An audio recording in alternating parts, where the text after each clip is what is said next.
आज मैं जो है वो आपको एक कहानी बताऊंगा।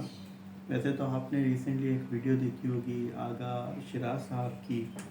उससे इंस्पायर होके मैंने सोचा कि मैं अपनी कहानी भी आप लोगों के साथ शेयर करूं। तो मेरे साथ भी एक बार एक वाक़या हुआ जिसमें मैं था और एक जिन का बच्चा था। सही है, पूरा सुनिएगा कि आखिर में हुआ क्या। हुआ कुछ यूँ कि तकरीबन समझे कि अक्टूबर नवंबर 2019 की बात है, कोरोना से थोड़ा सा पहले। उस टाइम क्या हुआ कि हमारे पास जो है वो टैक्स फाइलिंग का काम आया हुआ था। सही है, हम टैक्स फाइलिंग वगैरह करते करते हमें रात के 12 बज गए। सही है, उसमें से फिर क्या हुआ कि तकरीबन 2 बज गए। 2 बजे जब मैं ऑफिस से निकला तो मेरा जहाँ ऑफिस था वहाँ पे पूरा का पूरा सुनसान एरिया था। सही है, तो वो देख के ही पहले डर लगता था। लेकिन फिर जब वहाँ से निकला, सही है, घर की तरफ तो मुझे ऐसा महसूस हुआ कि कोई मेरा पीछा कर रहा है, मेरे साथ साथ चल रहा है। मैंने दरवाज़ा खोला, गाड़ी में बैठा। सही है, गाड़ी में बैठते ही मुझे महसूस हुआ कि कोई और चीज़ भी गाड़ी में बैठी। सही है, तो गाड़ी चलते चलते चलते चलते आके हमारी बिल्डिंग पे रुकी।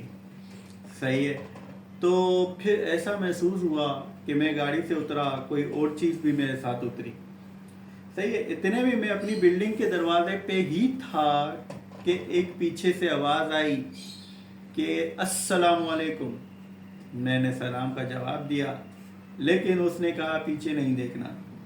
तो पीछे नहीं देखा मैंने, चल पड़ा आगे। चलते चलते चलते चलते मैं अपने घर के दरवाजे पे पहुंचा। दरवाज़ा जैसे लॉक होता है वैसे लॉक था, चाबी मेरे पास थी। तो कहाँ, पूरी सुनिएगा बात। तो क्या हुआ कि मैंने दरवाज़ा खोला, अपने कमरे में सीधा आया, वहाँ पे बैग रखा। बैग रखते ही मुझे महसूस हुआ कि घर में कहीं लाइट जल रही है। बाहर निकल के मैंने देखा अपने कमरे से तो सब कुछ बंद था, लाइटें वाइटें सब बंद थी। लेकिन एक ऐसी जगह थी जहाँ से लाइट का रोशनी नज़र आ रही थी। तो देख के मुझे डर लगा। फिर मैंने सोचा कि मैं किसी को जगाता हूँ और उसको बताता हूँ कि ये ऐसा मामला है। सही है, तो फिर मैंने कहा किसी और की नींद ख़राब करना अच्छी बात नहीं। लेकिन अब ये था कि मैं जिस कमरे में था और दूसरे कमरे में पहुँचने में 1 मिनट लगता है। सही है, अल्हम्दुलिल्लाह बड़ा घर है तो इतना टाइम लग जाता है।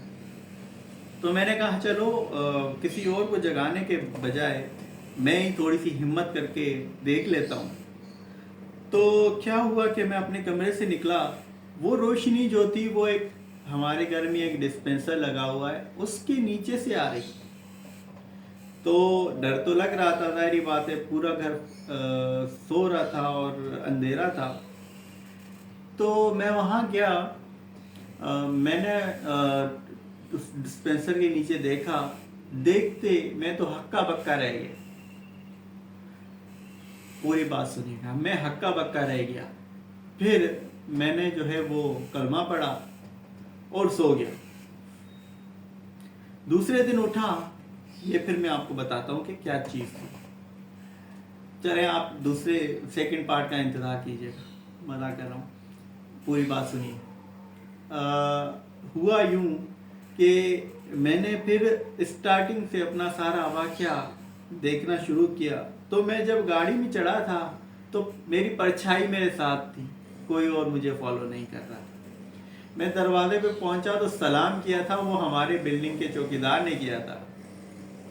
सही है, तो वहाँ पे भी कोई चीज़ मुझे फॉलो नहीं कर रही थी। वो चौकीदार ने ऐसे मस्ती में कहा था कि पीछे नहीं देखना। चलो सही है। अब मैं घर में जब पहुंचा तो वो जो लाइट थी, दिन में मैंने अपनी भतीजी को ना एक लाइट लेके दी थी जो कि ख़राब हो गई थी और वो डार्क हो गई थी, वो बंद ही नहीं होती थी। तो रात को लाइटें बंद करते हुए उसने कहीं खेलते खेलते डिस्पेंसर के नीचे फेंक दी होगी। तो वो जलती रही। और फिर जब मैं आया तो मैंने वो देखा, और फिर यहीं पे ये चीज़ इख्तिताम हुई कि वो एक छोटी सी लाइट थी, वो कोई जिन का बच्चा नहीं था। Thank you so much.